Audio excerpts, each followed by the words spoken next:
So hello guys, today's video magluluto tayo ng Ilocano laoya o nilagang baboy. So itong aking ingredients: bay leaf, crushed garlic, onion, peppercorn, cabbage, at syempre ang ating pork ribs or kahit anong klaseng pork, parte ng baboy ang gusto nyo gamitin.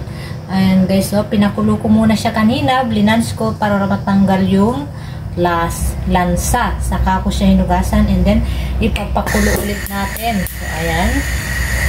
So ayan guys, pinakulo ko na ulit. Bagong tubig na yan.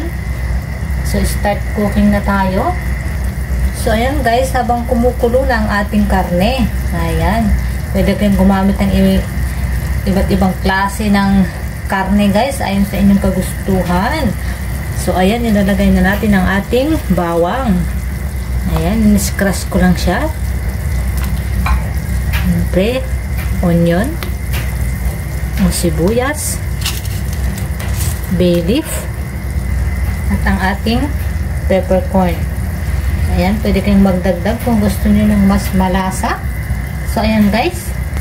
Ayan guys, takpan muna natin and then pakuluin konti hanggang sa lumambot konti yung ating karne. So ayan guys, ito check natin. O, tingnan nyo guys, wala na yung mga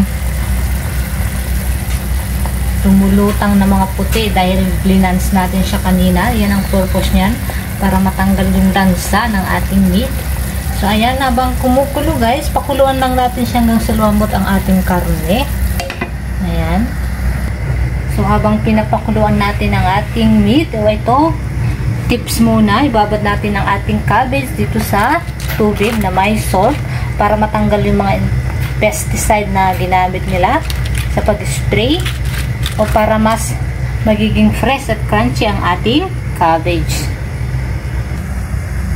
So ayan guys, maglalagay na tayo ng konting fish sauce. Ayan.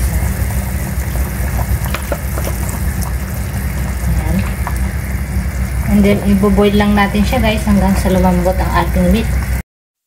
So ayan guys, kapag malambot na ang ating karne, ayan, maglalagay na tayo ng ilang piraso ng chicken cheese ball. This is optional lamang guys, pero kung meron kayo, mas maigi dahil nagpapadagdag ito ng lasa sa ating nilagang baboy. So ayan, tatakpan ulit natin guys at pakukuluin hanggang sa lumambot ang ating cheese ball.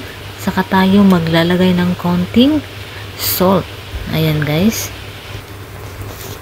ayan, pakuluin natin. Kapag okay na, saka tayo maglalagay ng cabbage o pwede rin kayong maglagay ng ibang gulay guys, ayon sa inyong choice. So ayan, wag lang natin masyadong lantain. So ito na ang ating nilagang baboy. Maglalagay tayo ng green chili, pampadagdag ng lasa. So this is it na. Thank you.